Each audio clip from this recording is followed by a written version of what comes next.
We're live, Ken. Hey guys, so as promised, I got a guest here. I have to get cozy here, Ken. Might have to scoot in here. Yeah, so I've got Ken with me today. Hi, everybody. Ken, now there's 4 reasons I wanted Ken on here with me. Number one, he's a very good friend of mine. He's been on the channel many times, but as well, Ken also is building an old school drag wagon. It's a 4-speed car. That's been on the channel many times. And also, he is a collector of BA gas and oil products. You collect signs and cans, and that sort of thing. And there are other kind of cans too, like various Canadian cans. Canadian quart cans. Yeah, you got a nice collection. So we've looked at that.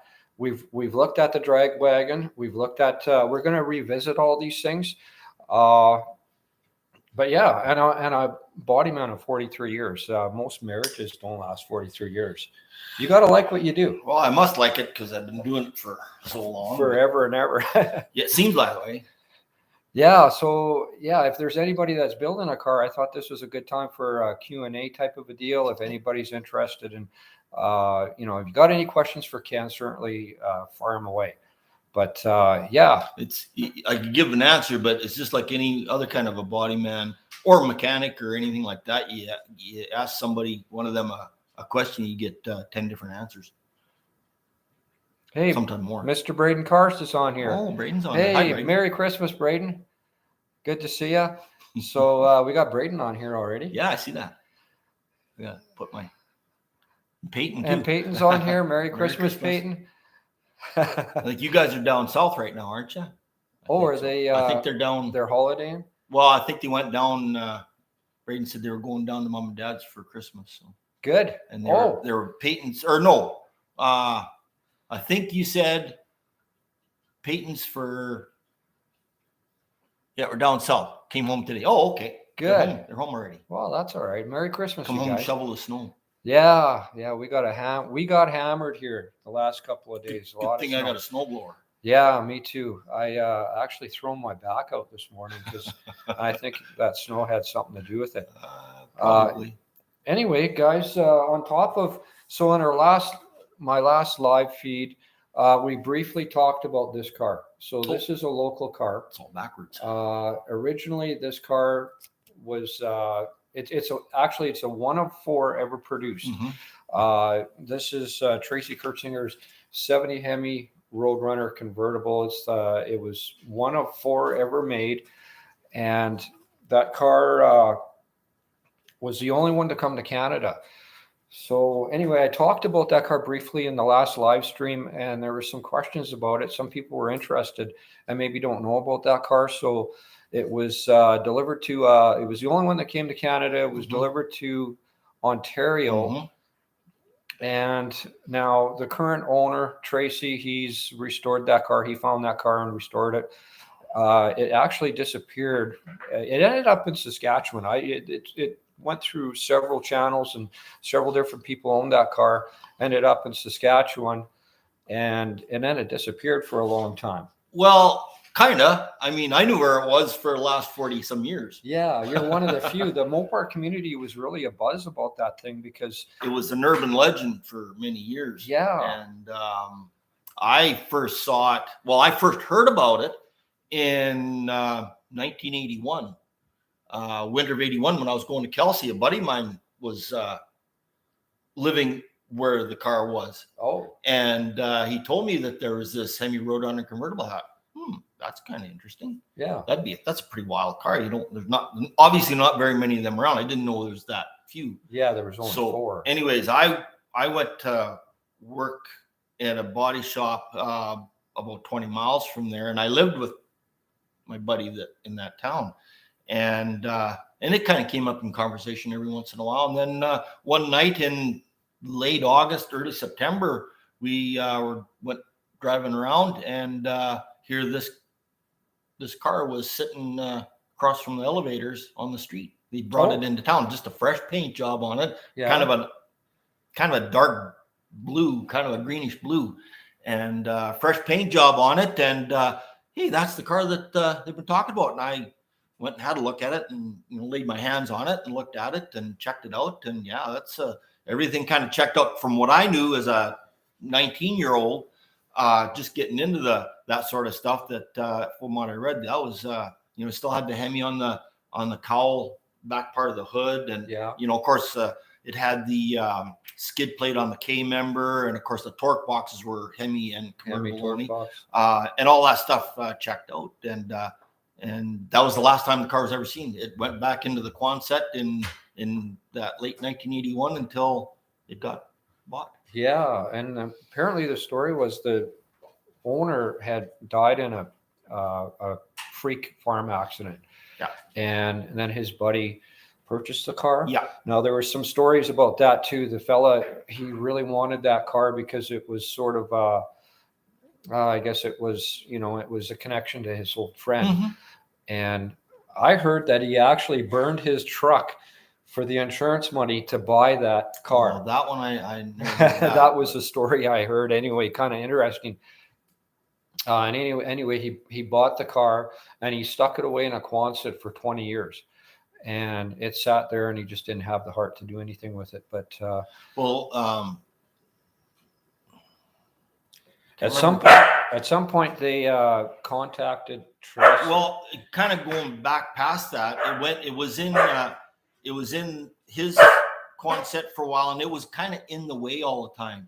So then they took it out because it was in the way. They actually had the tractor in front of the loader was parked with the bucket over top of the car. Oh really? So so they thought, well, we better move that. So they took it out and took it over to where the car sat for the last 38 years after that. Oh, so that's where it sat about 5 miles outside of the town there in a Quonset. And that's where it sat from 1981. And that was in Bruno, Saskatchewan? Nope, that was in south of here. So, okay. Yeah. Keniston? Yeah, Keniston. Okay. Yeah, Keniston, outside of Keniston. Yeah. All right. So I lived there for a while when I worked in Davidson. So that's cool. That's how I got to know about the car. And then I started hearing people talk about it over the years. And some of the Mopar guys said, well, there's this car out there, and says, yeah, it's real. What do you mean it's real? Says, I've seen it. I've actually touched the car. Yeah. Really is. It was kind of neat.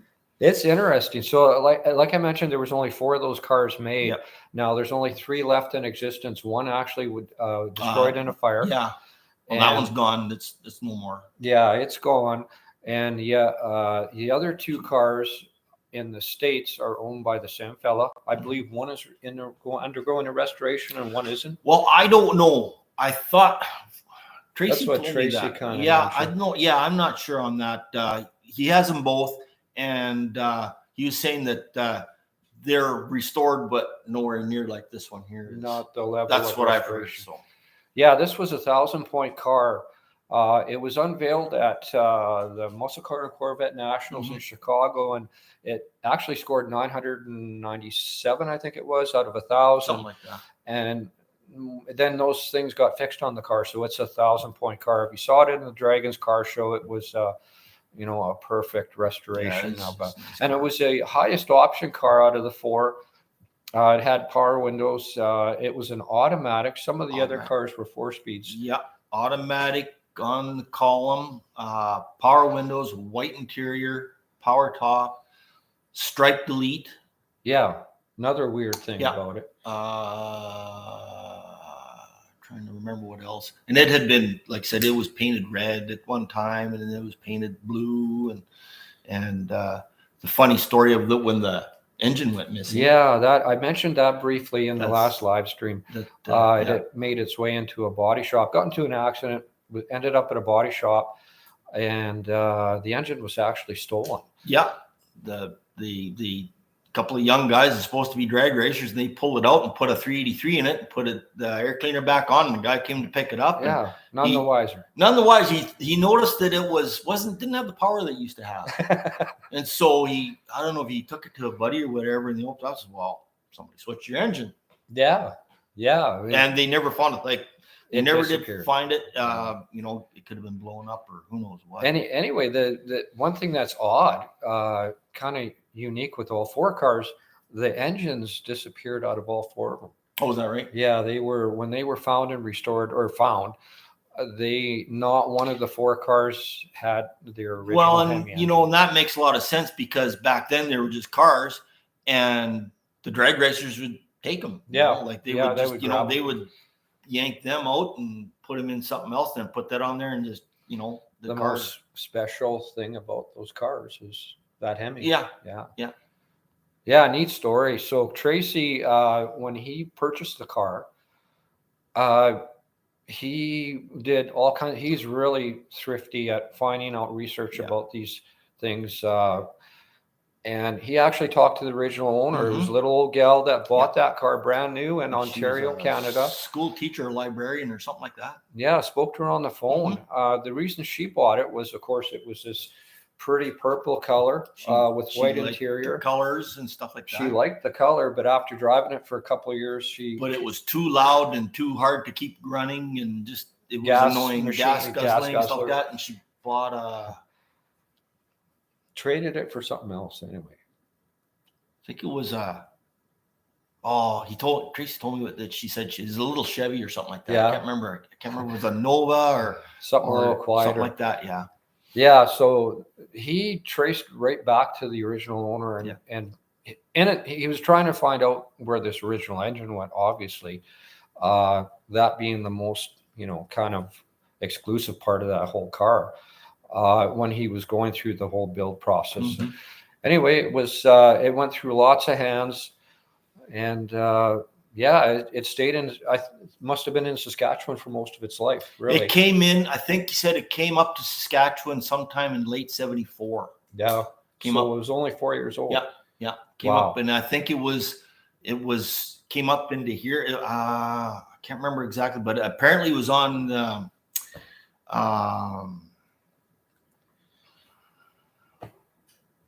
My mind goes blank. The auto shop or the dealership on 22nd Street there. Yeah, Village Auto. Village Auto, yeah. It was purchased or sold. It was at Village Auto. It was brought up. I think it was brought up by then. I might have went to maybe up north, something like that. But anyways, in there, it came up to Village Auto sales, and then it kind of went through that route too. But it spent some time. Yeah, neat story. Yeah, it's kind of neat. So yeah, I mean, I wanted to bring that up again because I didn't cover all that story. There's so much to it. Certainly, if you guys, this is a 4-page article in this book. This is Muscle Car, and this is a Canadian magazine. There's a few magazines in there. I got a different one than that, even too. Yeah, that covered this car. Yeah. It's such an interesting story, and Tracy did a lot of legwork. And what I find interesting, not only is this a super rare car, extremely rare car, but it's got a neat story, and Tracy's responsible for finding out that story. I kind of thought that was neat that I had a little bit of history of the car too. You had seen it along the way many years ago. Yeah, long time ago. And then when I heard about it coming up, I said, I know about that car. Yeah, very, very cool. Yeah. What else was I going to say about that? So, yeah,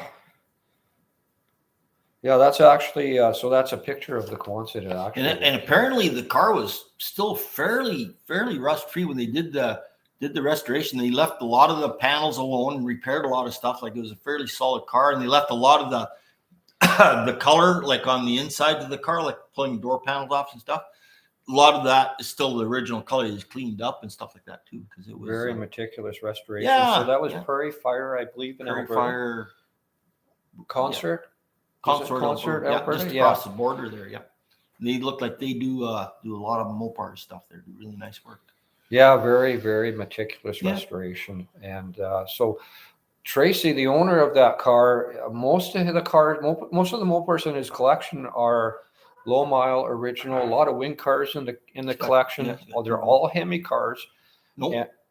They're not all Hemi cars? The ones I saw were Hemi cars. I do believe the 2 wing cars, and I could be wrong, but they are just wedge cars. 440s. 440s? Oh, yeah, okay. The 2 wing cars. He's got this car's a Hemi car, the black one's a Hemi car, and the other red 69's a Hemi car. Okay. Yeah, I do believe the other ones, I think the Superbird's a 4-speed. I'm not sure about the Daytona.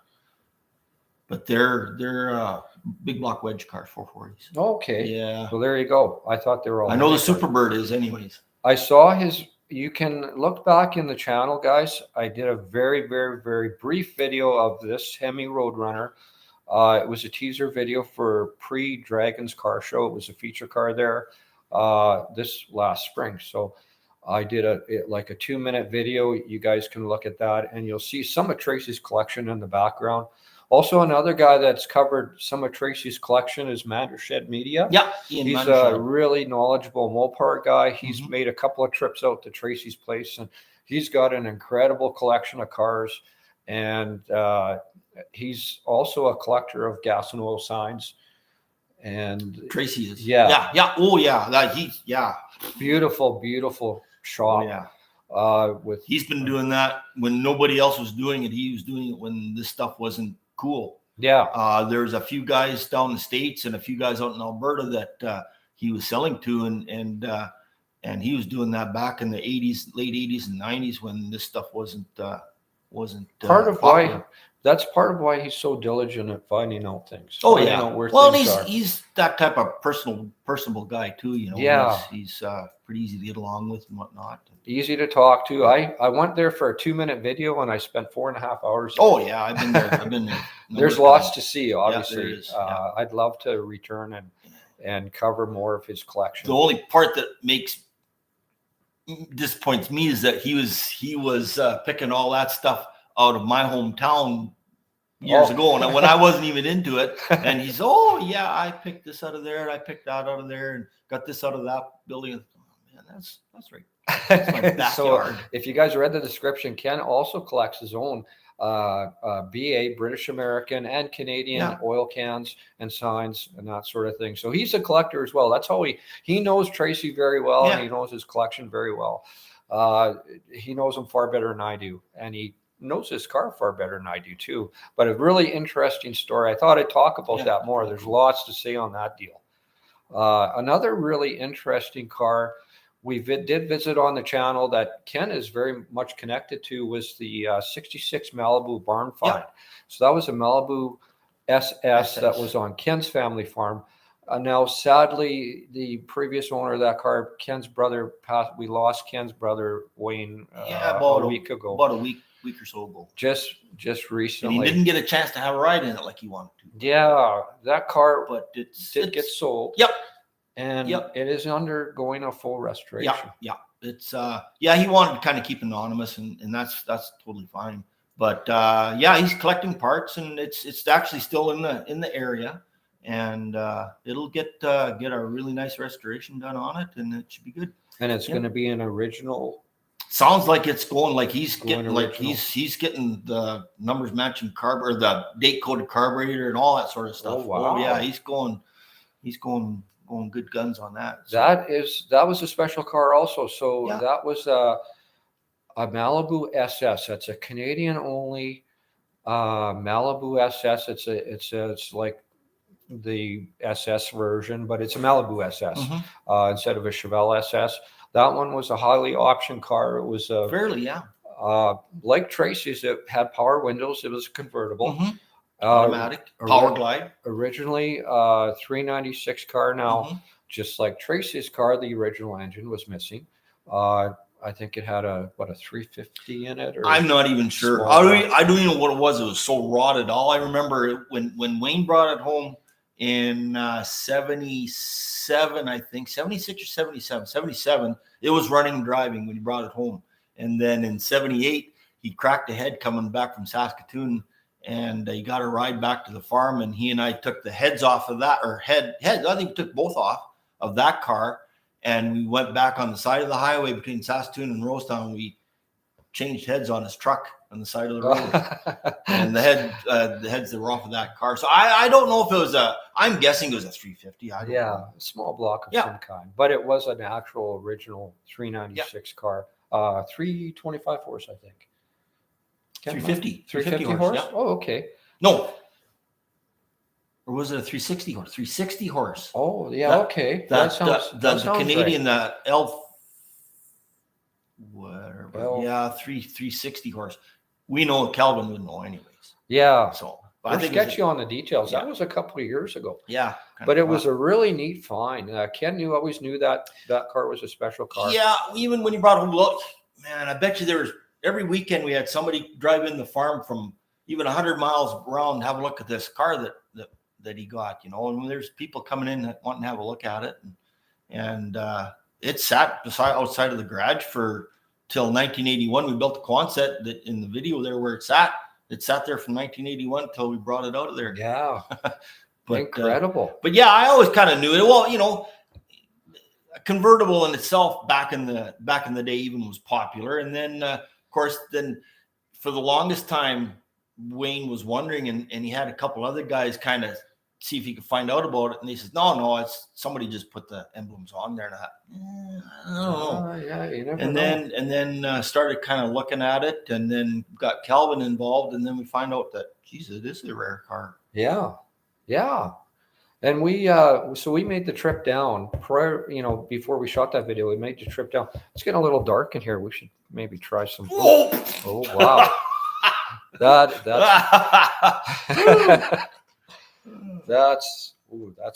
bright. Let's see what we can do here. Anyway. Oh, that burn your retinas, Cam? just about. Well, no, you I can see see us a spots. little bit better anyway. You look like we got Herman Munster here. I had set up some lights here just in case and it is getting dark, but Yeah. hopefully does that help or is that too bright? I don't know. Well, that's a little bit better. Maybe we can do that. Trying to get creative here with the lighting. You have to invest in one of those brown halo lights. There, That's a little bit better. there we go. We can see. Well, looks a little better anyway. But What were we talking about? But yeah, I mean, when you know it people came around for miles around to have a look at that car for the longest time, and I always knew that it was kind of something little special. And then, like I say, we had one or two of the guys around there thought that somebody just put the emblems on, and then found it was, and it just kind of sat there for years and years, and it was a nice solid rust-free car when it got in there. I was surprised. You know what? I think what happened. I thought it was going to be worse than it was. Yeah, it was sunk down to the frame. Yeah. In that Quonset, and it was just a dirt floor. But I think what saved it was the fact that there was no door on the Quonset. Yeah. And you know the air can move around in Yeah. there. I think if it was sealed up tight, Yeah. the moisture would have got at it bad. I think it would have. I think it really preserved that car. So even when it was pulled out and you guys brought it to town on the trailer and we took it to the shop and washed it, and then we pulled the carpet out the next day. Yeah, too, you pulled the carpet out. It was still nice shiny black paint underneath. Yeah. Red primer. Really Under the carpet. solid car. I mean, the only- paint was scratched out. Yeah. But the only rust was on under the back seat of the drive shaft. Yeah. Up there where a mouse nest was. Really incredible. Yeah. It was really well preserved for a convertible. If you would have seen where it was for the last 40-some years. Amazing.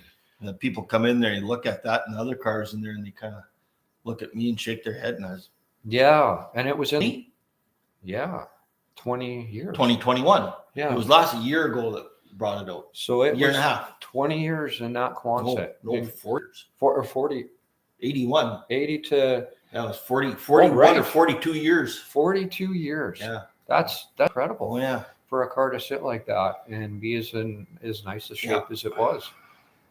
And then got the other ones that are beside the other one, that Caprice that's beside it. And then Mustang convertible is in the other shop there.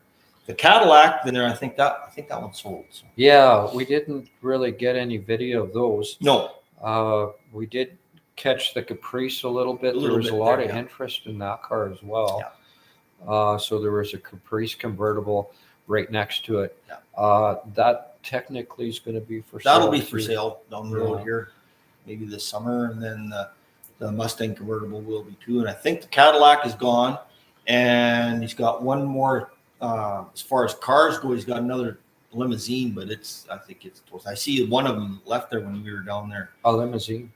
Yeah, I remember he had there's a white limousine up by the yard, up by the house there, and then there was another blue one. I forget that. Oh, you forget? Yeah. Wow. The blue one, the 66, I think it was, down by the bins there. it's gone. I noticed Yeah. it. And then he still got the one, but that one was pretty rough. So that'll be scrap. Probably scrap. Interesting car. Another one saved that's gonna, and that's due to Ken.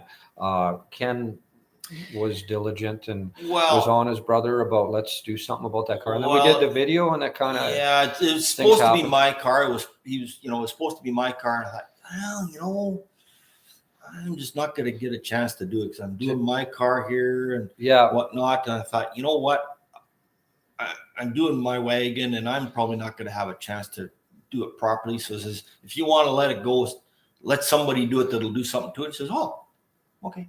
And I said, that's fine with me. Yeah, your brother was going to give you that car. Yeah. Yeah.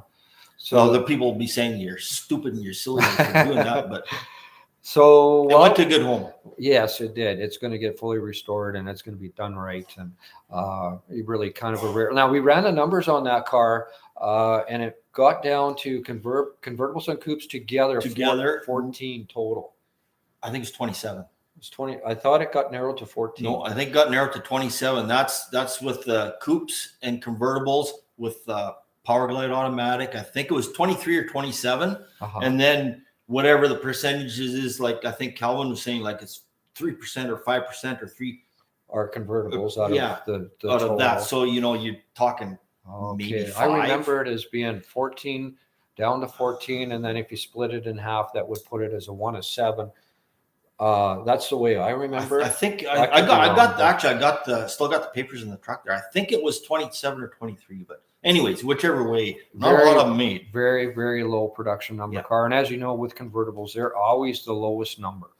Like you say, 3%. That's a super low number. And then if you were to divide it down further from there, black exterior, white interior, power windows, headrest. That was another thing it had that I've never seen on a 66 before. The headrest were that was some sort of percentage too, and wow, so there's lots of little things if you really got down to it. Very, but I thought it would have been actually narrowed down a little bit smaller than that too, but it wasn't. Through the paper trail, and unfortunately that's as far down as it could go.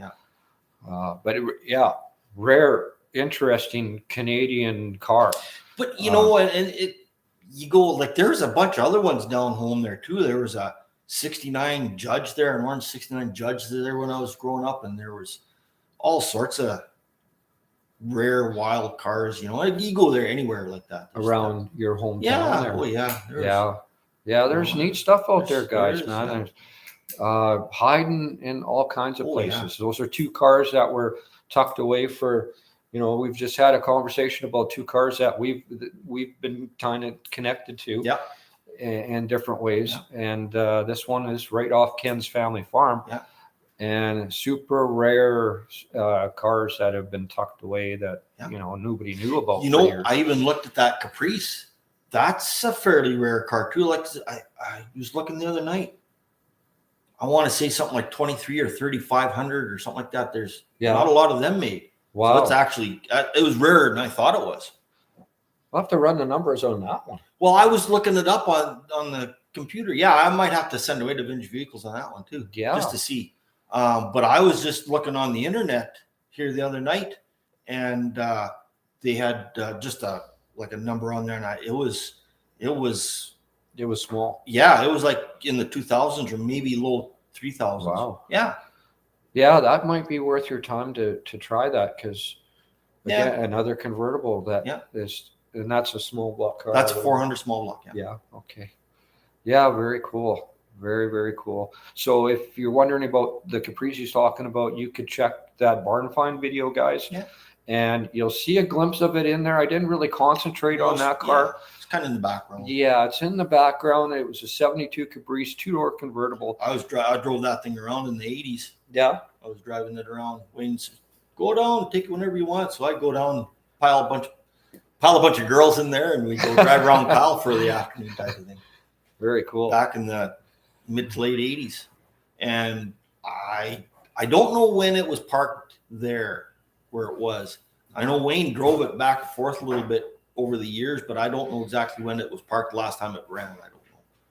There's probably plates on it. He obviously liked his convertibles. Yeah, he did. 4 on the farm. Yeah, he did like his convertibles. 4 convertibles. So the 66 Malibu Yeah.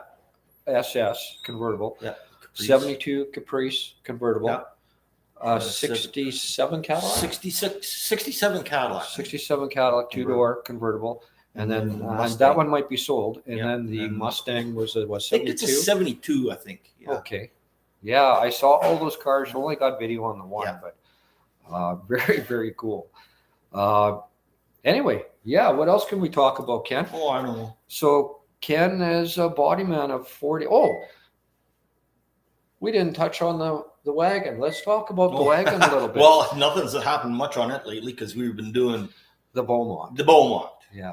So now you're done with the Beaumont. Yeah, and we'll get back on the wagon, but we'll see what winter time comes because I got a big job ahead of me here for in the summertime. So yeah, we'll see how that goes, but we'll get something done on it this winter here yet. So. We'll have to visit you and get another look at the car. Yeah. So if you're curious about what we're talking about, Ken has a 67 Chevy wagon. It's a 4-speed car. 350 in it right now. Yeah. 350, and it's got an old school drag car theme to it. Is really cool. Bolero red, black interior, but I think you're changing. I'm changing to red. Red. Yeah. So really neat car. It's been on the channel a few times. We're going to revisit that this winter when Ken's ready. Yeah. And I got to do some tailgate work on it, and then a little bit of body work on the hood, and then it's all prep and strip things down again. But and then it's all painting. But you've done the doors, the quarters, the floors, the fenders, rad support, the windshield bed. I got another rad support. I got new wheel tubs. Got a scatter shield for it here a couple weeks ago. Oh, good. Yeah, got a scatter. So I'm gonna paint that up. I got to get a liquid decal made. And very cool. That, and then got the Muncie for it sitting in the basement, rebuilt Muncie, and then I'll do something with the engine a little later on. I think we'll get it running and driving and have some fun with it, and then maybe see if we can blow that engine up or something.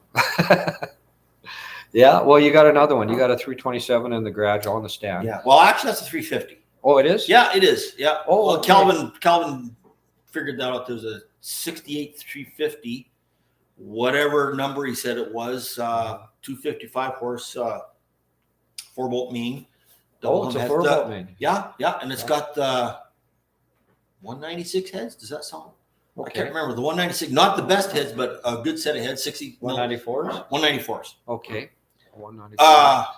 Whatever. Yeah, something like that. But anyways, it's still stuck. I gotta get that apart so you can get it freed up. So this is a spare engine we're talking about. Yeah, that one. Because got the old brown square body that I'm gonna fix up. That's gonna need an engine too. So cool. Maybe between one of those two that they'll get put in the old my old Chevy. So that'll be my last project probably. You got a couple square bodies on the family farm. Yeah, Dad, my old brown one, that 79 that Dad bought brand new, and then I took over from him, and I think I'll maybe see if I'll resurrect that one, and then one of Wayne's other ones for parts. I'll use it for parts trucks. Oh, okay. Yeah. So what year is that one? The parts one? The 79. 79. 79, yeah. 79 Dad bought that brand new Christmas of 79, and for some reason, Dad didn't really like that truck too much. I don't know why. And so I drove it most of the time. We used it for spraying and just for the farm truck. And then Dad bought a new Dodge in 82. And that truck just kind of sat. So I just kind of took it over, drove it, and took it over. And then I ended up buying it from Dad. And that was my truck for quite a few years. And then I went to the dark side and bought a couple of Fords. Yeah. The dark side.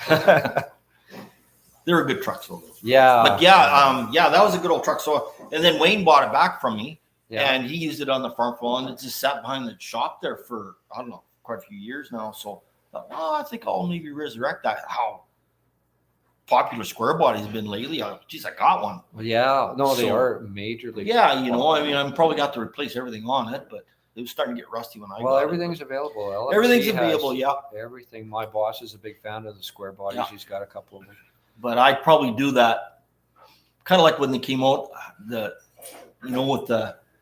look in the old trucking magazines and stuff, they had those trucks, a little bit lower, not much, but a little bit more, but had the 8-inch aluminum slots in the front and the 10-inch slots in the back. That's probably what I like that. Yeah, I've always liked nice that. Look. the aluminum slots. I think Bob Gunzold, he's got that picture in the clubhouse there, all painted up kind of wild. Yeah. And I think he's got the same. He's got the 8s in the front and 10s in the back, so aluminum slots. Very cool. Yeah, that's the plan for that. That's a plan for that, but how long it's going to be, I don't know. Yeah, well, that's down the road. You got to finish that drag wagon. Yeah, we'll get that one done up. I kind of changed my mind on what I'm going to do painting. I'm going to do the same type of paint that Kelvin did on the Beaumont for the interior. That turned out really good. And then I was gonna go single stage red on the exterior, but I'm gonna go base clear on it. Braden loved that paint so much, and it'll end up being a better job with base clear than And so it laid down nice. It sure did. Between you and Braden. Yeah. So just to fill you in, guys, on the Beaumont build that I had visited that nobody can see yet till the car show. Yeah, so we're on video hold until that's unveiled at the car show, but we have seen it. It's all painted now. Yeah. Just got to be assembled. Hopefully Calvin has a big enough window to do that. It's a very short window between now and car show. April 7th or something like that. Yeah, something like that. It's not a lot of time to fully assemble the car, but hopefully you can get it done, and you guys will be able to see it at the Dragons Car Show, April of next spring. Yeah. So that car's done. Ken's done with that. He did all the body work on that, and Braden did too. Braden and laid down the color. Braden laid down the color. Yeah, I was thinking on helping him, but you know what? He does it every day. He's so good at it. Thought, you go for it. Yeah, I'll wreck my own car. It turned out beautiful. The car looks really good. Yeah, it turned out good. So another thing, Ken is a collector of British American gas and oil and Canadian oil cans. And hi, Gregory. Merry Christmas to you. Gregory. Hi, Gregory. Yeah, I collect that stuff. It's funny I didn't start earlier. I started in about 99, 2000, and I don't know why I never got in, being into cars and stuff like that. I went to a car show. I don't know if you remember when the drag racing club and the stock car club put a car show on in the fall one year in about 97, and I went to that, and it just clicked on me. Then I saw a car displayed with a couple gas pumps and stuff on it, and I analyzed. I thought that'd be cool to have that in my garage, and it kind of went from there. And that's where it started. That's where it started. And your collection is amazing. Yes, it's okay. I mean, there's lots of other bigger ones and nicer ones out there, but yeah, it's pretty good. It's a nice, tasteful collection. So we'll revisit that. I think. Yeah. Typically, we've hit you New Year's Day for the last 2 years. Yeah. Well, we were going to actually have this in my can room. Yeah, we can still do it maybe in another little while. But we can do maybe that. New Year's Day we can see again. Yeah, we can. And because I've gotten, I think when you were there last, I was under 500 cans, and now I'm just under 650 different cans. And I got a few things since last time we were there, but 650. You added 150 cans at least, since last year. And some significant ones actually too. There's a couple significant ones there that are pretty hard to find that I kind of stumbled across. So that's good. Well, we'll have to visit that very soon here. Yeah, we'll get another look at that. Yeah, that's a lot of cans. 150 cans. Yeah, that's a video in itself. Yeah.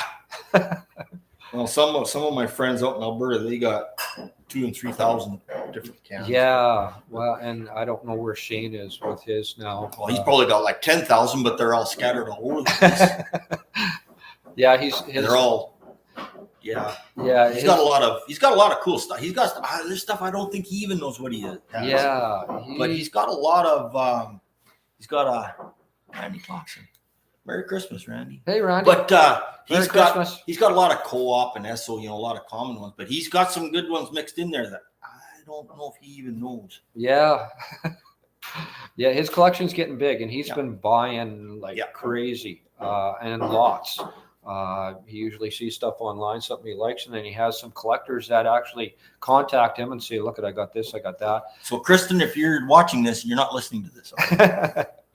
Yeah, his stuff it's outgrown his shop. Yeah. I don't know if we can get in there to see that one. You can't even walk through there now, apparently. But it's big.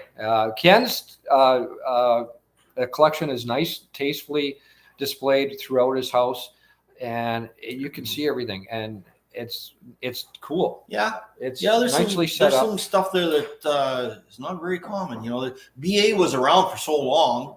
You know, they had stuff, you know, for almost 100 years, and from coast to coast to coast type of thing. And so they were around for a long time, but you know, it's Lord, light there. Yeah, But I need it's, more light on you there. It's there's a lot of stuff that's coming out of the woodwork that's all of a sudden that's coming out. But yeah, there's some pretty cool. So there's actually one cam that I've been chasing for about 7 years that I finally got. That you finally found. Yeah. You know, I've been looking for one of them. It was a automatic transmission fluid can, and actually another outboard motor oil can that I got too, that not very many of them around.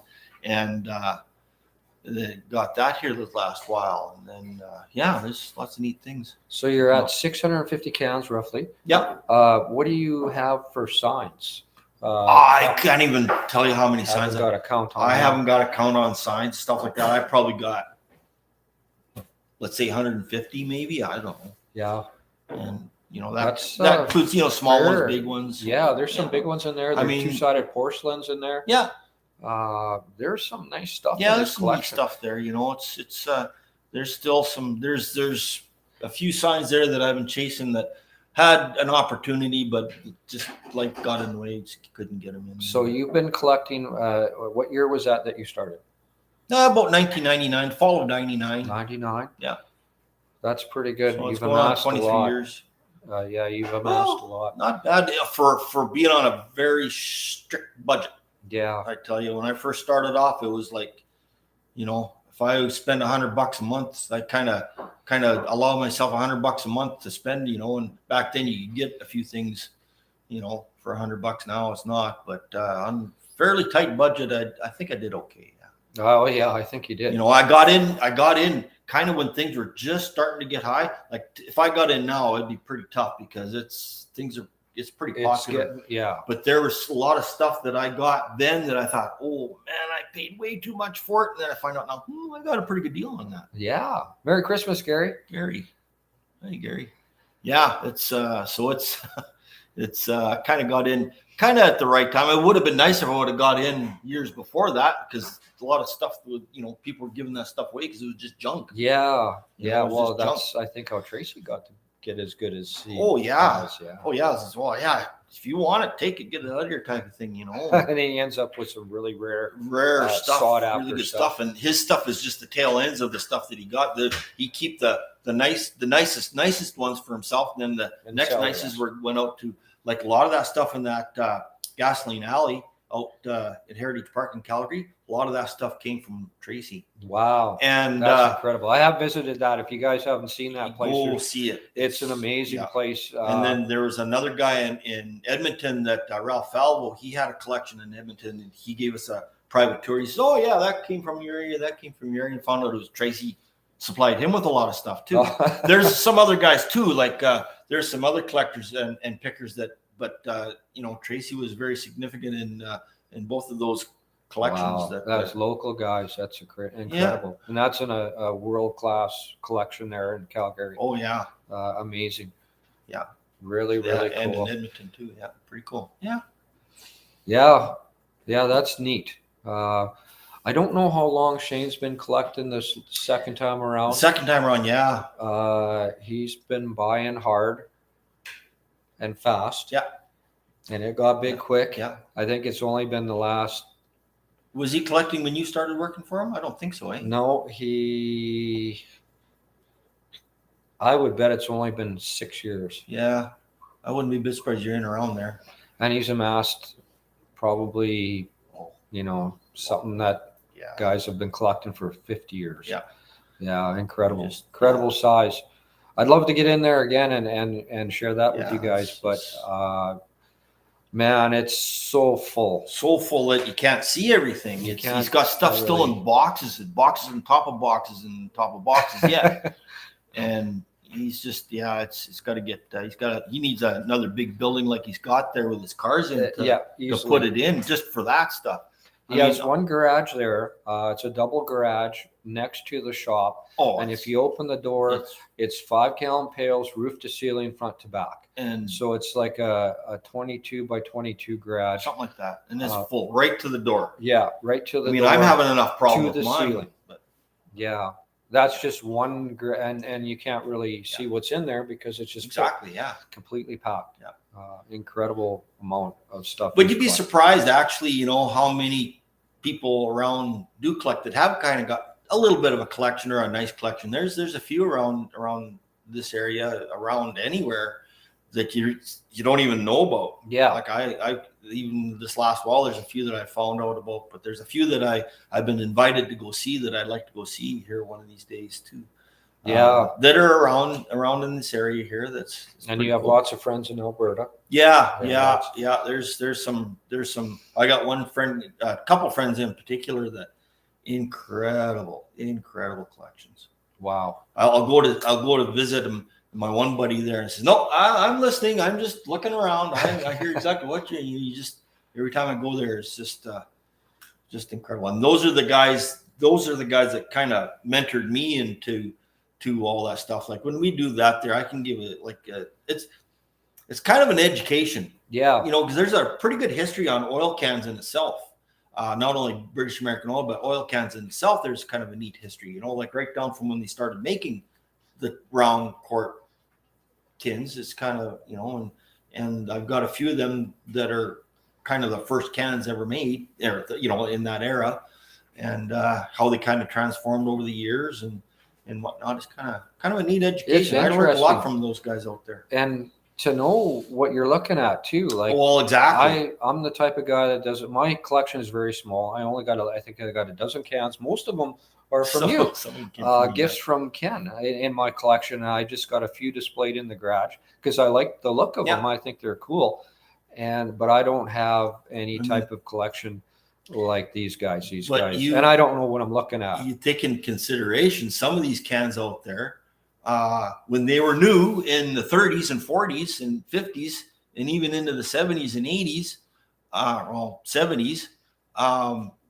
There were anywhere from 25 cents for a full quart to, maybe 75 cents for a full quart in the 70s. And now there's some cans out there selling for $10,000. Yeah. Incredible amount of money. Nuts. Wow. Just nuts. And of course, condition means everything too. Yeah. It's crazy. What amazes me about those collections is both you and Shane, I notice you've got a lot of paper and cardboard things. Yeah. That really don't typically stand the test of time. Yep. Paper products usually are the first thing that hit the garbage. Yep. And these things are in nice condition. Yeah. And you can read them and they're, it's, anything like that, the cardboard stuff usually doesn't last. And, even a can, usually back in the day when we were growing up, when you changed oil in the vehicle, the can went into the garbage. Yeah. That's the first thing you threw away. Yeah.